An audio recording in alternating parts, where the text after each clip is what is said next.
Hi, I'm Jayla. Go ahead. Hey, what's happening? I'm Josh. And I'm Layla. And this is Jayla in the morning.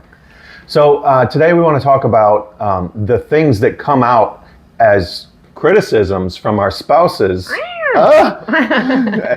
And what do they really mean? And how do we get back in harmony or have joy when we're getting those ugly signals from our partner? Right, because more often than not, when your spouse says something negative toward you, it's because they have a need that you're not meeting. Yeah, so if we had to sum up today's episode, we're going to talk about turning like a critical frustration into our needs being met and restoring joy and harmony so that you guys can like function together, but also be able to read the signals when you're getting kind of an ugly signal from your other half. Yeah, you might not even realize that you're doing it. You know, when you start to criticize your spouse, that it's because you really want something else. Like, I know for me, when I say something like, oh, why you gotta work all the time? You're a workaholic, you know? It's because I just want to spend time with you. Right. It's, you know, I don't really think those things. I just, in that moment, I need some time with you. And one thing to take note of is that we're all about personal responsibility, right? Like I am responsible for what I'm like putting out there to Josh, but also to recognize that what I do affects him. And I might be feeling bejiggity about something that he's doing that is affecting me, and kind of seeing that as, how do we use that as a strength to help heal each other, even when we have a lot going on. You know, a lot of us have a lot going on, right? Stress is high sometimes, and but being able to navigate when somebody's sending those critical, like, why won't you do it this way, or blah, kind of thing, or if you're feeling like my spouse is really irritating me, that there's a reason for it, and it can be used to help heal the relationship. Absolutely. So how do we use it to help to heal our relationship? Okay, so we're going to talk a little bit about turning a frustration, looking at a frustration as a wish trying to happen. I would say, yeah, number one thing to healing this is to be aware of it. Yep.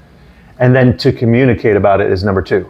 Right, so for some reason, it's really easy to finger point, right? That's kind of like a knee-jerk reaction, is like, they are doing this, or they're annoying me, or whatever.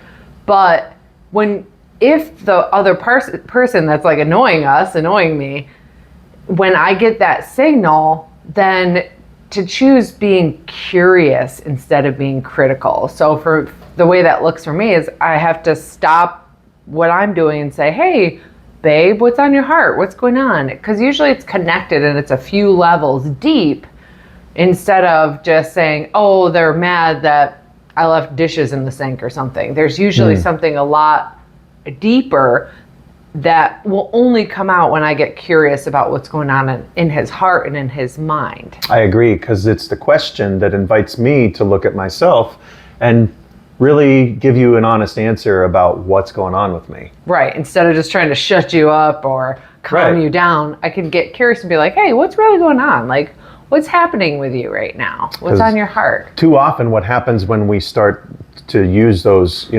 critical words is that it puts our partner in their defenses. Right. And then they say something to defend themselves, which then puts you in your defenses. So then you just keep co-escalating the argument. And it gets scary. Right. And what we want to do is we want to down escalate. We want to regulate ourselves and our relationship, our communication with each other. Right. So how do we get our needs met so that we stop letting our frustrations come out in a negative way? Yeah, I like the word that you used with de-escalating, right? Like, we've all felt that. If you're married, you've felt when like the tension's rising, right? Yeah. And that's why we're talking about this, to kind of get that tension to come back down, get that calm to kind of level out, so that we can hear what the real need is behind the frustration, so that we have a choice where we can meet the need for our partner, so that harmony can be restored. You were going to say something around that? Well, I think that we kind of did that this morning a little bit, in that, like, we did we've been Yes, we practicing. did. We've been practicing safe conversations Yes. where we allow the other person to. We take turns. We allow the other person to speak what's on their heart. And listen without responding, other Right. than just acknowledging what they're saying or mirroring back to them what they're saying. Yeah. So I think in those instances when you hear the critical words, you might initiate a safe conversation with your spouse. Like, hey, time out. This feels like we need to talk about something. Right.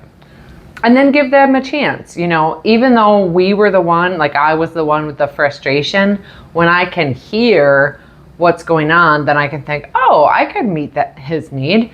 And then we can resolve whatever that was causing tension. Or we can put our brains together and find a few possible solutions so that we're not feeling stressed anymore. We're both kind of relieved and finding that solution together. Absolutely. This is key with resolving frustrations. It's just instead of when you feel that critical spirit rise up, to use that as a signal to get curious of what's going on behind the person, like what's really going on. You might have to wait and listen for a few levels deep to say, okay, what's really going on? Was there more around that? What else around that? To get curious instead of critical. That is going to be the key to resolving the frustration. Yes. And also to get curious instead of getting defensive.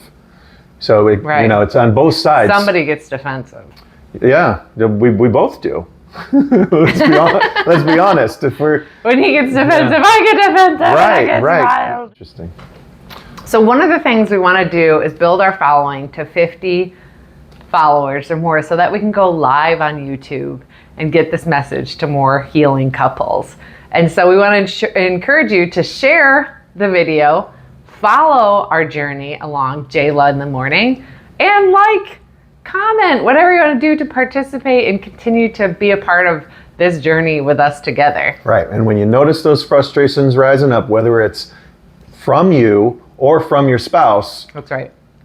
take a moment and have a conversation and make it safe for your spouse to share. Get curious and not critical. So stay tuned for our next episode of Layla in the morning. See you next time.